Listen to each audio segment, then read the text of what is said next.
ये क्या हाल हुआ, एक पल में वक्त बदल दी, जज्बात बदल दी और बाइक भी बदल दी। হান্টার নিয়ে এমটি রে ধরা যায় না ভাই। এই MT-15 এর যে ব্যাপারটা আমার মনে হইতেছে এটা হলো 90-তে গেলে ওই বাতাসটা লাগে যে হ্যাঁ এবার স্টেবল সুন্দর একটা ব্যাপার সেপার একটা ব্যালেন্স হয়েছে ব্যাপারটা।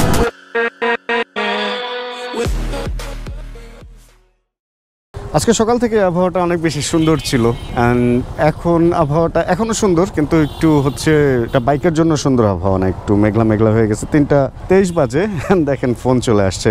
এই জীবন ভাই কই? আচ্ছা নামিয়ে যে 10 নম্বরের এই পারে আপনার জন্য ওয়েট করতেছিলাম, রওনা হই তাহলে। সিগনালে ওকে।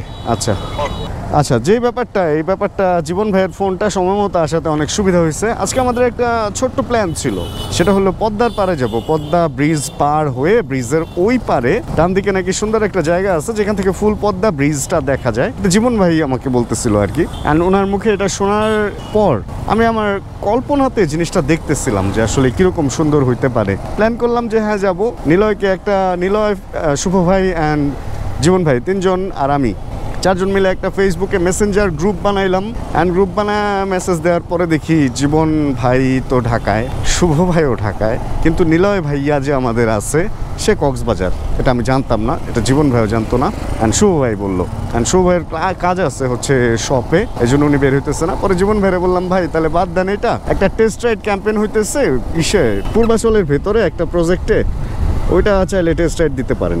এখন কোন বাইকের টেস্ট রাইড এটার আর ব্যাপারে আমরা না যাই, কারণ এটা আবার অনেকের লবণের ছিটা লাইগা যায় এরকম কাটা ঘায়ের মধ্যে। যাই হোক, এখন আমরা হচ্ছে ফার্স্টে ওই টেস্ট রাইডের ওখানে যাবো, যদিও ওইটা আমার ভিডিওর আজকে অংশ না। অ্যান্ড মেইনলি যে কাজটা ওইখানে আমরা একটু ঘুরবো, ওইটা হচ্ছে প্রথম মেইনলি 2টা কাজ। প্রথম মেইনলি হচ্ছে আমরা পূর্বাচলে আজকে বিকেলে ঘুরবো, খাবো, আড্ডা দিব। অ্যান্ড সেকেন্ড যে আরেকটা মেইন কাজ সেটা হচ্ছে ওইখান থেকে আমরা যাবো উত্তরা বাসায়, অ্যান্ড গিয়ে হচ্ছে আমার হান্টারটা নিয়ে আসবো। এখন হান্টারের জন্য হয়তো আমি আর 3 থেকে 4 দিন দেখবো। যদি হান্টারের পেপার হয় ভালো তাহলে হান্টারটা আমার থাকবে, আর যদি পেপার না হয় তাহলে এই হান্টারটা আমি আর হয়তো রাখতে পারবো না। আমি হান্টার নিব বা ক্লাসিক নিব, অন্য আরেকটা ইউনিট যেটার পেপার হয়েছে বা পেপার একদিনে হয়ে যাবে এরকম। কারণ কোনো বাইক নিয়ে যদি ওইটা আমি নাই চালাইতে পারলাম তাহলে ভাই ওই বাইকটা আসলে বুঝেনি তো, ওই বাইকটা নিয়ে কি করব বলেন। একটা বাইক নিয়ে বাসায় ফেলে রাখছি, এই হলো ঝামেলাটা। এই জন্য হান্টারটাকে নিয়ে আসবো দেখি, তারপরে হয়তো এটার একটা ব্যবস্থা করব। পেপার হয়ে যাবে, হবে না তা না, হয়তো সময় একটু বেশি লাগবে, কিন্তু আসলে এই সময়টা আমার জন্য অনেক বড় একটা ব্যাপার। কারণ হচ্ছে আমি তো বাইক দিয়ে ভিডিও করি, বাইক নিয়ে ঘুরি, 2টা কাজ আমার। মানে এক হচ্ছে আমার বাইক আমার থাকতে হবে, 2 হচ্ছে আমার বাইক নিয়ে আমি যখন ঘুরবো এটার একটা ভিডিও হইতে হবে। তাহলে সব মিলা আমি ভিডিও করার জন্য বের হইতে পারতেছি না, কারণ যদি পুলিশ ধরে এটা একটা বাজে জিনিস। অনেকে চালাইতেছে হান্টার, অনেকেরই পেপার হইতেছে না। আমার সাথে এক ভাই আছে, সেও রেড হান্টার চালায়, আমাদের সাথে আড্ডা দেয়। সে বান্দরবন, রাঙামাটি, কক্সবাজার সব ঘুরে আসছে হান্টার নিয়ে পেপার ছাড়া, অ্যান্ড রেগুলার আমাদের সাথে রাতে এসে আড্ডা দিতেছে, সারা ঢাকা ঘুরতেছে। এখন ওনাকে ধরে না এর মানে তো এনা যে আমাকে ধরবে না, আমাকেও তো ধরতে পারে। আর ভিডিও টাইমে যদি ধরে বলে ভাই আপনি একজন ভিডিও বানান, মানুষকে বাইক নিয়ে বিভিন্ন জ্ঞানের কথা বলেন, আপনি যদি এখন এইভাবে পেপার ছাড়া আপনি যদি এরকম পেপার ছাড়া বাইক চালান তাহলে কি জিনিসটা হয়? এই জন্য আসলে আমি চালাচ্ছি না। আচ্ছা আমরা আসছি হচ্ছে 10 নম্বর গোল চত্বরে। রেগুলারই এই জায়গাটায় মোটামুটি ভালো একটা জ্যামই খাইতে হয়। তারপরে আজকে দুপুর টাইম তো এই জন্য একটু জমজটলাটা কমই আছে। মনে হচ্ছে খুব অল্প সময়ের মধ্যেই বের হয়ে যেতে পারবো। এত ফোন আসে কেন আমার? আমি বাইকে ভাই 10 নম্বর গোল চত্বরে। জীবন ভাইয়ের ফোন থেকে ভুলে আমার ফোন চলে আসছে। চিন্তাটা করেন, বাইক চালানোর সময় কেউ যদি ভিডিও কল দেয়, বাজে অবস্থা। 10 নম্বর গোল চত্বর পার হয়ে এদিক থেকে কচুখাত যাওয়ার এই সাইডটা, যেটা এখানের এই বাম পাশের দোকানগুলো দেখলে আগে অনেক ভালো লাগতো যে অনেক কিছু পাওয়া যায়, হ্যান্ড টুকটাক এখানে রিক্সাও দাঁড়ায় থাকতো। কিন্তু ওই জিনিসটা থেকে একটা জিনিস হঠাৎ করে এত বংশ বিস্তার করে ফেলছে, এটা হচ্ছে অটো রিক্সা। এখন এই জায়গাগুলো ভয় লাগে সত্যি কথা ভাই, এমন ভিড় লেগে থাকে অটো রিক্সার। দেখেন কই আসতেছে, মানে পারে তো মাঝখানে এসে পড়ে, বেচারা করবেই কি না এসা। ওর ওই যে অপোজিট সাইড থেকে রিক্সা আসতেছিল, মানে সোজা উল্টা সব দিকে ওদের বিচরণ। কই যাবেন বলেন? রোড ট্যাক্স দিয়ে বাইক চালাই ভাই, অথচ রোডের মধ্যে আমাদের এই রে ভাই সেই পুরা সুন্দর উল্টা রোডে জীবনে কোনো ভ্যালুই নাই যারা ট্যাক্স দিয়ে চালাইতেছে। ওরাই সবাই দেখেন রাস্তার মাঝখান দিয়ে উল্টা কি সুন্দর যেতেছে, বা দুই সাইড দিয়ে দুই ধারে উঁচু তার ঢালু তার পারি, মাঝখান দিয়ে কি সুন্দর যেতেছে। আর এই যে যারা এটার মধ্যে বৈশা আছে ওরা কতটুকু সেন্সলেস বা ব্রেনলেস, মানে না তো করবে, কথা হচ্ছে আমি যাইতে পারলেই চলে, আর কেউ যাক চাই না যাক ওটা নিয়ে আমার কোনো মাথা ব্যথাই নাই। এই ভাই পকেটে রাখলাম কি ফোন ঢুকে গেছে, তাও ভিডিও কল বুঝলাম না। আমি তো বাইর করে অবাক হয়ে গেছি, আমি বলি এই লোকটা কিরে, আমি জানে যে আসতেছি, তারপরে ভিডিও কল দিল। পকেট থেকে দিয়ে আপনার আওয়াজ শুনি ভাই, আমি তো বলতে কি কথা বলছি বাইকে দেখি ভিডিও কল, আমি তো ভিডিও কল ঢুকলো, তাও আবার আমি পকেটে লক করে রাখছি। দেখ চলেন তাহলে। এই একটা পুলিশের গাড়ির মধ্যে করে অনেকগুলা বিস্কিট নিয়ে যেতেছে, পুলিশদের কোনো শপের জন্য হয়তো সাপ্লাই করতেছে। আচ্ছা মজার একটা ব্যাপার হচ্ছে উত্তরের দিকের আকাশ অনেক কালো, অ্যান্ড আমাদের এদিকে ভাসানটেক বাজার দিয়ে যখন ঢুকলাম এই জায়গাটা হচ্ছে দেখেন না রোদ, একদম পুরা কটকটা রোদ উঠে গেছে, আবার 1-2 ফোঁটা বৃষ্টিও পড়তেছে। ভাই বৃষ্টি পড়ে না কাঁধে টাধে মাঝে মধ্যে, রোদ আর বৃষ্টি খ্যাকশিয়ালের বিয়ে হইতেছে। ওই পাশটা আবার প্রচণ্ড পরিমাণ কালো হয়ে আছে। তবে আমার যেটা মনে হইতেছে 300 ফিটে আমরা বৃষ্টির কবলে পড়বো, যে কারণে হচ্ছে জীবন ভাই ক্যামেরা নেয় নাই। জীবন ভাই আবার টেস্ট রাইড দেওয়ার সময় একটা ভিডিও বানাবে, আমি বললাম যে তাহলে আমার ক্যামেরা নিয়ে নিন, আমার হেলমেট ইউজ করেন, দেন ভিডিও বানায় দেন, তাহলেই তো হয়। অযথা ক্যামেরা নিবে, বৃষ্টিতে ভিজবে, কোনো দরকার নাই। যাক, রাস্তাঘাট মোটামুটি এখনো পর্যন্ত ভালোই ফাঁকা আছে। চলেন আমরা সুন্দর মতোই মনে হয় চলে যেতে পারবো। আর আরেকটা ব্যাপার যেটা হয়েছে, সামনের গাড়িটা দেখেন না, ল্যান্সারটাকে কি লাগতেছে রে ভাই, মাঝখানে একটা হিটলার মোচ, সেই আরে ভাই সাংঘাতিক। আচ্ছা যেটা বলতেছিলাম, আমরা প্রথমে ভাবছিলাম যে ফার্স্টে যাব হান্টারটা নিব, অ্যান্ড হান্টারটা নিয়ে দেন এদিকে বাকি কাজগুলো সারবো বা পূর্বাচলে এগুলো ঢুকবো। পরে আমি দেখলাম যে আসলে হান্টারটা তো পেপার নাই, অ্যান্ড পেপার ছাড়া যদি পূর্বাচলে ঢুকতে যাই, অ্যান্ড পূর্বাচলে ঢুকতে গিয়ে যদি দেখি যে কোনো কারণে আর্মির চেকপোস্ট পড়েছে, তাহলে আমার কি হবে? হ্যাঁ, এই জন্য আমরা ঠিক করছি যে না, সব কাজটা সেরে প্ল্যান এই থাকবে, লাস্টে হচ্ছে আমরা হান্টারটাকে নেব, অ্যান্ড সন্ধ্যার পরে হয়তো হান্টারটাকে নিয়ে এদিকে ফেরত আসবো। যাই হোক, হান্টার রাখি চাই না রাখি ওটা পরের ব্যাপার। সবচেয়ে মজার ব্যাপার যেটা, যে কালকে থেকে হান্টারের ভিডিও আবার দিতে পারবো। আসলে এক এমটি দেখতে দেখতে মাঝে মধ্যে ভিডিও এডিট করতে গেলে আমারই বোর লাগে, যে একটা বাইক এত কেন চালাইতেছি। এখন কি করব বলেন, আমার কাছে আছেই একটা MT-15, এখন এটাই তো আমার চালাইতে হইতেছে। আর বাইক আসলে নেওয়ার জন্য খুঁজতেছি, কিন্তু ওরকম আহামরি ভালো কোনো বাইক না, সত্যি কথা পাইতেছি না। রিসেন্ট আগামী 1 সপ্তাহের মধ্যে আপনারা 2টা বাইকের ভিডিও হয়তো দেখতে পাবেন আমার এখানে, যেগুলো বাংলাদেশে একদমই ব্র্যান্ড নিউ ঢুকতেছে। এর আগে কখনোই কেউ চালায় নাই বাংলাদেশে, বা আসেই নাই বাংলাদেশে।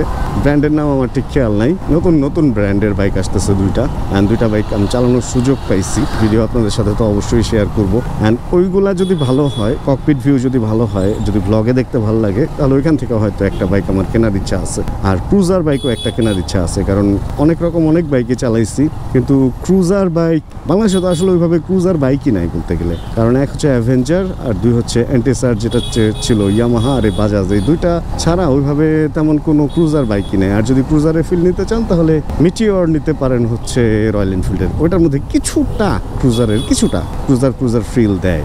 এই হলো অবস্থা। অ্যান্ড আরও 2টা ভালো ক্রুজারই বাংলাদেশে ঢুকছে, অ্যান্ড দেখি ওইগুলা চালানোর পরে হয়তো ওইগুলা নিয়ে আপনাদের সাথে ডিসকাস করবো যে নিব কি নিব না। হ্যাঁ রে ভাষণ কি জানি মাটি কাটা, একটা সময় এদিকে অনেক আড্ডা আসা হয়েছে, অনেক সময় নষ্ট করা হয়েছে। মুসলিম মডার্নে পড়তাম তো, আর এখন এই এলাকায় বলতে গেলে আশাই হয় না। এই হ্যারিয়ার, ছোটোবেলায় বলতাম যে লাইফে যদি একটা হ্যারিয়ার না থাকে তার তো ক্যারিয়ারই বিল্ড আপ করা হয় নাই। ক্যারিয়ার বিল্ড আপ মানে হচ্ছে তার একটা হ্যারিয়ার থাকতে হবে। কিন্তু এখন এই গাড়িটা আমার মোটেও পছন্দের লিস্টে নাই। মানে আমার কাছে কেন জানো, গাড়িটা অবশ্যই সুন্দর, অবশ্যই ভালো, বাট আমার পছন্দের লিস্টে নাই যে হ্যারিয়ার আমার কিনতেই হবে, এরকম প্ল্যানই নাই। ও রে, BMW Z4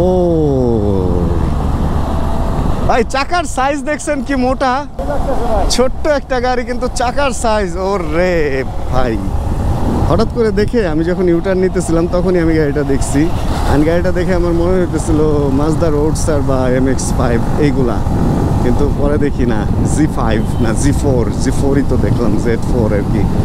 ভাই কি লাগে, মানে দেখেন টাকা এমনি নেয় না আসলে এই সমস্ত গাড়িগুলা, ভ্যালু ফর মানি লাগে আসলে, যত দামি হোক এরকম একটা জিনিস সেই আজকে রোডঘাট অনেক বেশি সুন্দর, অনেক বেশি ফাঁকা। লাস্ট কয়েকদিন বৃষ্টি হওয়াতে রাস্তায় একদম ধুলা নাই, অনেক বেশি একদম মনে হইতেছে ঝাড়ু দিয়ে রাখছে রাস্তাঘাট সেই। আর এই রোডের বাসগুলো মোটামুটি রং টং করছিল, ভালোই আছে। বাট ওই যে সাইডে ঘষাঘষি করে আবার সাইডে এরকম র্যাক র্যাক র্যাক র্যাক দাগ করে ফেলছে। পেছনের বাসটাকে দেখলাম একটু গোলাপি, গোলাপি না হ্যাঁ গোলাপি, তো গোলাপি কালার করছে, পিঙ্ক পিঙ্ক টাইপের। বাট সাইডের অবস্থা খারাপ। এই যে এখানে যে বাসগুলো থামা আছে এগুলাই দেখেন না, মানে রং করছিল ঠিকই, কিন্তু অল্প কয়েকদিনের মধ্যে সাইডের অবস্থা আবার খারাপ হয়ে গেছে সবগুলা। এরা তো ধরেন যে মানে ওই যে বলে না যে আচ্ছা দিয়ে পাহাড় ধাক্কায়, ওরকম এরা হলো সাইড দিয়ে এরকম এরকম ধাক্কাইতেই থাকে, মানে কোন ওই দিয়ে আরেক বাসকে ধাক্কাইতেই থাকে। এই জন্য এই দূর অবস্থা হচ্ছে। লাইফটা কীরকম দেখেন, একটা সময় কোনো কাজ হইলে উত্তরা থেকে মিরপুরের দিকে আসতাম, আর এখন কোনো কাজ টাজ হইলে 300 ফিটের দিকে বা পূর্বাচলের দিকে মিরপুর থেকে উত্তরার দিকে আসি। মানে মানুষের জীবনের মোড় কোন সময় যে কোন দিকে যাবে এটা কেউ আগে থেকে বলতে পারে না। কেউ চিন্তা করছিল, মানে আজ থেকে 2 বছর আগে আমি কখনো চিন্তা করছিলাম যে আমি মিরপুর থাকবো, মিরপুর থেকে উল্টা আসবো এইদিকে কাজ টাজের জন্য। বাট জীবন বদলায়। এইটা কি গাড়ি? এটা ভায়োস। এই গাড়িটার সাথে আমি আজকেই প্রথম পরিচয় হইলাম। আমি হঠাৎ করে এক্সিও ভাবছিলাম, কিন্তু এটা একটু পেছনটা একটু বেশি উঁচু, লাইটগুলো একটু উপরে, একটু ডিফারেন্ট শেপের, অনেকটা পেছন থেকে অনেকটা আর কি হোন্ডা সিটির মতো লাগতেছে। ভায়োস সম্পর্কে আমার টোটালি আইডিয়া নেই। এটা কি ইঞ্জিনের গাড়িটারই কে জানে, স্পেসিফিকেশন দেখতে হবে। আর আপনারা যদি কেউ জানেন এটার প্রাইস কেমন বা কি ইঞ্জিনের গাড়ি, এটা আমার একটু জানায়েন তো ভাই, কমেন্ট কইরা। খারাপ না, সাইড থেকে সুন্দর, পেছন থেকে একটু বেশি উঁচু লাগতেছে। অ্যান্ড সামনে থেকে কেমন ওটা যদি আমি দেখতে যাই তাহলে আমি হুমড়ি খায়া পড়তে পারি। এই ফ্রন্ট লুক সুন্দর যতটুকুই দেখছি, ওই যে লুকিং গ্লাসে দেখতেছি তো স্মার্ট একটা ভাব আছে, একটা অফিসিয়াল ব্যাপার স্যাপার আছে বাইকটার গাড়িটার মধ্যে।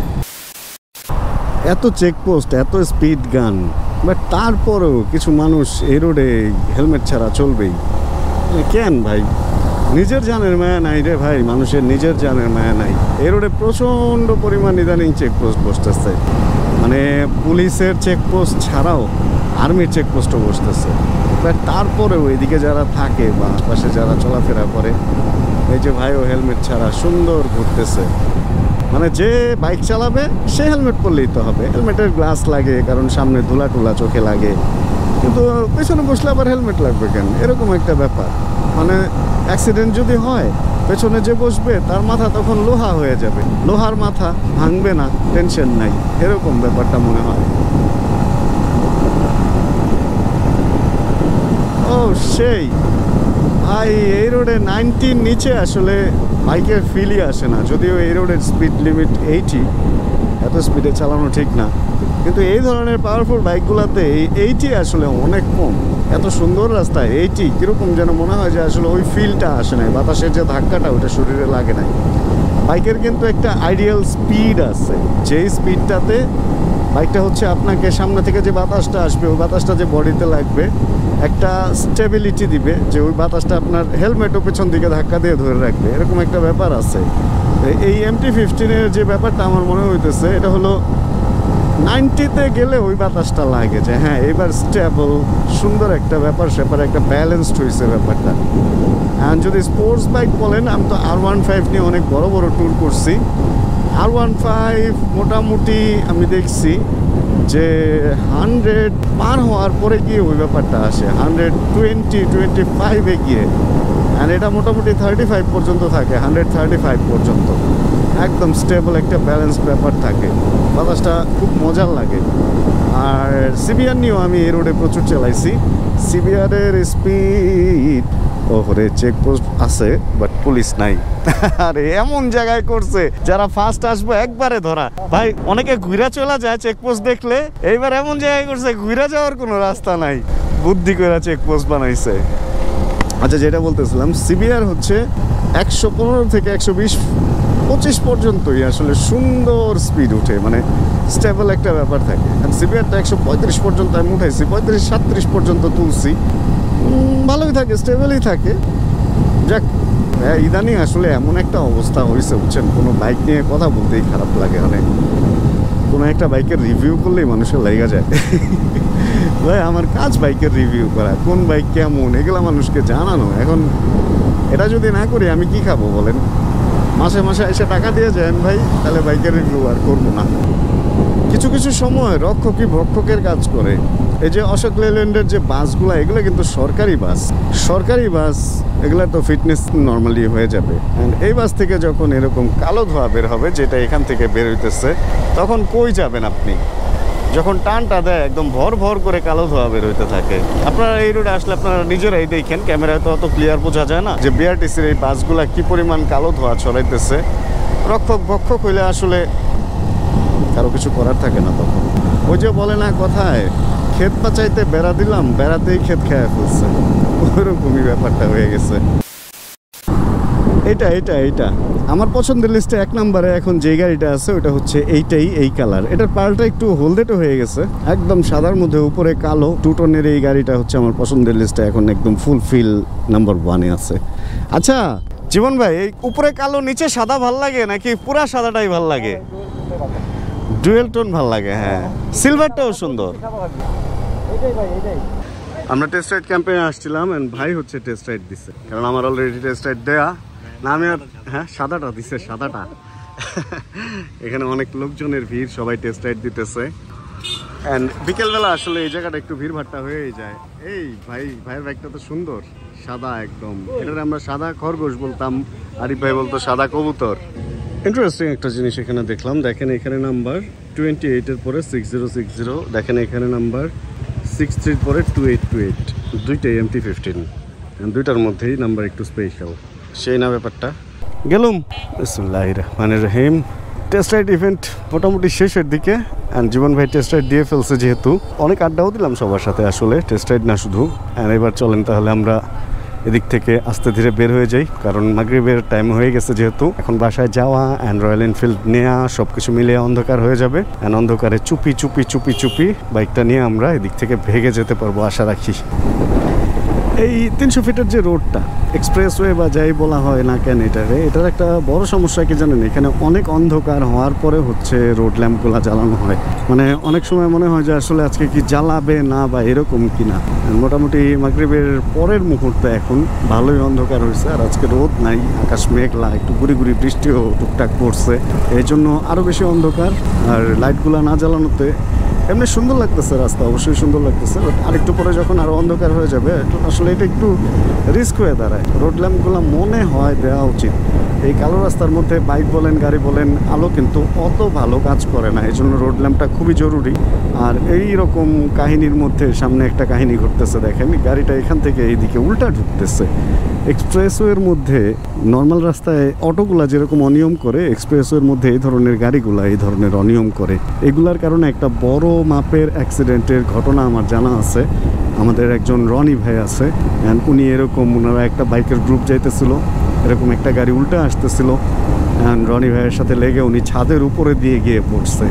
আসলে জিনিসটা চিন্তা করে দেখেন, রং করলো কে আর রঙে বিপদে পড়লো কে? রনি ভাই কিন্তু রাইট ওয়েতে সুন্দর যেতেছিল, একটা উল্টা দিক থেকে গাড়ি আসার কারণে তার সাথে লেগে গেল। এই রোডে আমার মনে হয় এই জিনিসগুলো একটু রক্ষণাবেক্ষণের মধ্যে আনা উচিত, যাতে এত বড় রাস্তায়, সেটা গাড়ি হোক, অটো হোক আর বাইক হোক, কেউ যাতে উল্টা না আসতে পারে। এরকম রোডে উল্টা আসলে ভাইয়া অ্যাক্সিডেন্ট হলে বাঁচার পসিবিলিটি কম থাকে আসলে। ये क्या हाल हुआ, एक पल में वक्त बदल दी, जज्बात बदल दी और बाइक भी बदल दी। 7:03 এখন বাজে, আর আমি কসাই বাড়ির জ্যামে, আর আমার পেছনে লুকিং গ্লাসে দেখা যাইতেছে একটা MT-15 যেটা চালাইতেছে হচ্ছে জীবন ভাই। এখন এখান থেকে বের হইতে পেছনে যেহেতু জীবন ভাই, সামনেও জীবনটা বের হবে, কারণ অনেক অনেক অনেক অনেক রিক্সার ভিড়, অনেক অনেক অনেক অনেক রিক্সার ভিড়। এখন যদি আমি এদিক দিয়ে ঢুকি, মানুষের চলাচলের রাস্তাটাই বন্ধ হয়ে যাবে। মানুষ তো আর হাঁটতে পারবো না আমি গেলে, তাই না কাকা? আমি না হয়ে গেলাম, মানুষ তো আর হাঁটতে পারবে না। একটু ডান দিক দিয়ে জায়গা আপনারা ক্রস করে ভাই। দাদা ভাই যান, যতটুকু পারি ডানে যাইতে হইব, কিছু করার নাই। মানুষের সুবিধা অসুবিধাও দেখা লাগবো। খালি বাইক আছে বললে যে চিপা দিয়ে ঢুকাইয়া দিব, সিএনজির মতো, যে বাইকের রাস্তা বন্ধ করে ঢুকাইয়া চুপচাপ বসে থাকে, ওটা করা যাবো না। আচ্ছা চলেন, এই জ্যাম জটলা থেকে বের হয়ে আসতেছি। অনেকদিন পর রয়্যাল এনফিল্ড নিয়ে অনেক হ্যাভি লাগতেছে, ভারী লাগতেছে আর কি। এখানে কাঁচা আম, বাঙ্গি, আনারস, ভাই সেই মার্কেট বসছে তো, ফল অ্যান্ড শাকসবজির। ওয়াও, হান্টার নিয়ে MT রে ধরা যায় না ভাই।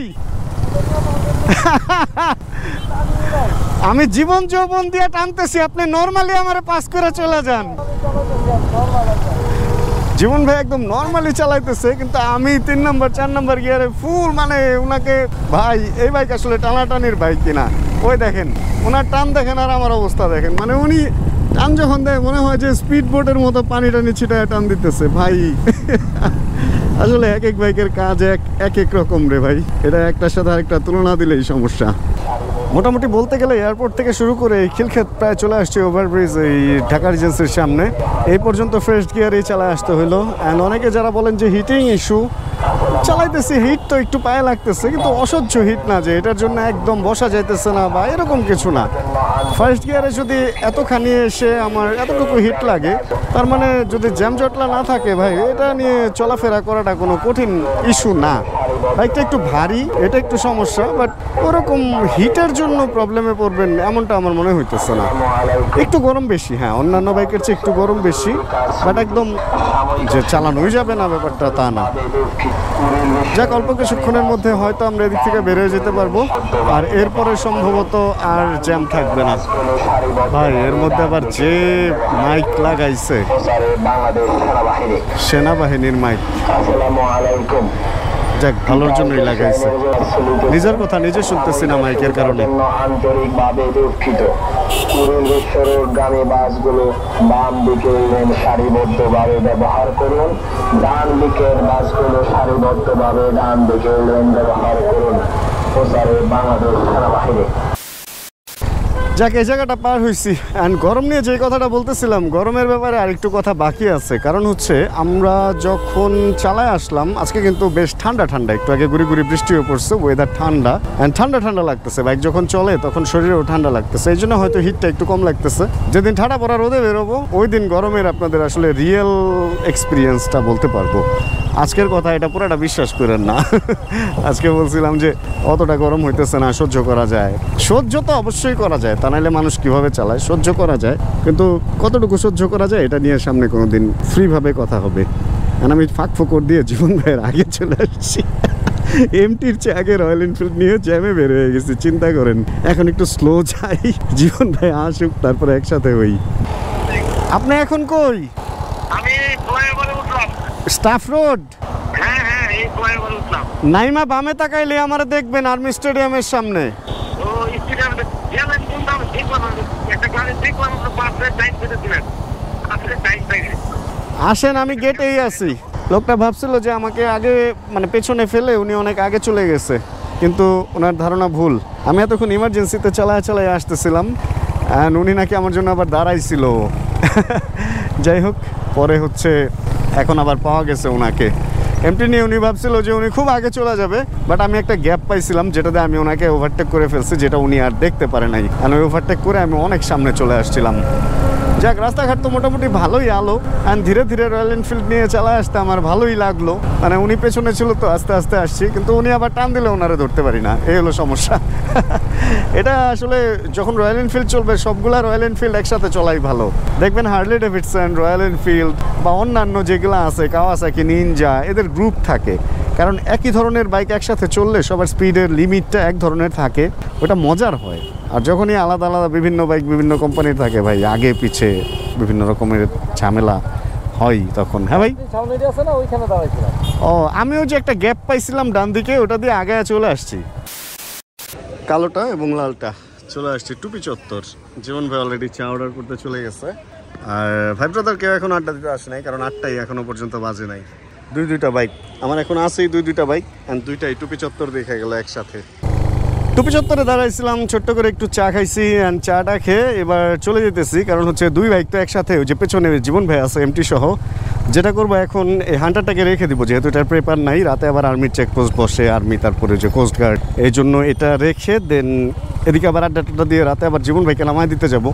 ধরলে টরলে সমস্যা না, এই জন্য এমটি নিয়েই মুভ করবো। এটা তাহলে রাখি বাসায়, দেন আসতেছি আমি আবার।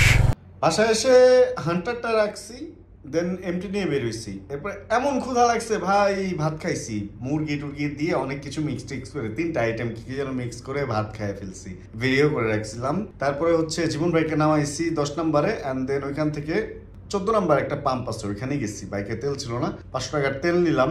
আমি আবার জানেন তো যে তেল কম নেই নতুন পাম্প থেকে নিলে, 500 টাকার তেল নিয়ে দেন বাসায় চলে আসছি। অ্যান্ড এখন ভিডিও শেষ করার সময় চলে আসছে। আজকের ভিডিওটা আসলে একটা রকম প্ল্যান ছিল আর একটা রকম হয়ে গেছে, উল্টাপাল্টা হয়ে গেছে। অ্যান্ড এডিট করতে যায় দেখি যে এত কিছু করছি কিন্তু আপনাদের কাছ থেকে বিদায় নিয়ে নেই। তাহলে আজকের ভিডিওতে এখানেই বিদায় নিয়ে নিই। হোপ রাখতেছি ভিডিওটা আপনাদের ভালো লাগছে। যদি আজকের এই ভিডিওতে কোনো কিছু ভালো লাগে প্লিজ একটা লাইক দিয়ে দিন। চ্যানেল যদি নতুন হন প্লিজ সাবস্ক্রাইব করে হয়ে যায় আমাদের ফ্যামিলি মেম্বার। দেখা যাচ্ছে তাহলে এরকম ভিডিও সামনে আবার। আর যতক্ষণ পরবর্তী ভিডিও নিয়ে আমি আসতেছি ততক্ষণ ইনশাআল্লাহ আমরা থাকবো ভালো, আমরা থাকবো সুস্থ এবং করতে থাকবো চিল ইনশাআল্লাহ।